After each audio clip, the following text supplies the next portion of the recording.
જૂના મીટર પાછા આપો, પબ્લિકને લૂંટવાના ધંધા બંધ કરો। અમે આમ પબ્લિક છે, અમે આવાસ યોજનામાં રહીએ છીએ, અમે કોઈ બંગલા આ વસ્તુ કેમ અમારા જ ગરીબોમાં જ અપનાવી છે। બંગલાઓમાં કશે સ્માર્ટ મીટર નથી લાગ્યા। अच्छा ગરમીની સીઝન છે અને લાઇટ વગર ચાલે નહીં। ગરમીના સીઝનમાં પારો આમ પણ ગરમીના કારણે ઊંચો હોય છે, તમારો બી પારો ઊંચો થઈ ગયો। એનું રીઝન છે સાહેબ, અઠવાડિયાથી મારો છોકરો એડમિટ હતો, જો સવારે રજા લઈને ઘરે આવી છું, જોયું તો લાઇટ નથી, પછી ખબર પડી કે આવી રીતે રિચાર્જ 2000 નું પતી ગયું છે। તો 12 દિવસમાં 2000 નું રિચાર્જ એટલે કઈ જવાનું અમારા લોકોને? એવો ને એવો દવાખાનાવાળો છોકરો હું અહીં લઈને આવી હતી તો પણ અધિકારીઓએ દરવાજો ખોલ્યો નથી કે છોકરાને પણ અંદર લો। તો આટલા બધા તમે લોકો શું નિર્દય છો? છોકરા માટે બી દરવાજો ખોલવા તૈયાર નહોતા।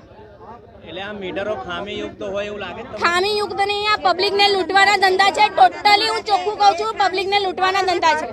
કારણ કે અમારું 2 મહિનાનું જો બિલ 700 થી 800 રૂપિયા આવતું હોય તો આ 12 દિવસમાં 2000 એટલે મરી જવું છે અમારા લોકોને। તો કમાઈને ખાલી જીવીના બિલ જ ભરીશું અમે લોકો, તો ખાઈશું શું અમે લોકો? અમે લોકો જીવી સુભાનપુરામાં આવ્યા છે, અમારા ત્યાં ઘણી પબ્લિક તો એવી છે કે જેમની પાસે સ્માર્ટફોન નથી। આવા ફોન છે આ બેન પાસે, હવે એકલા લેડી છે ભૂમિકા વાળંદ।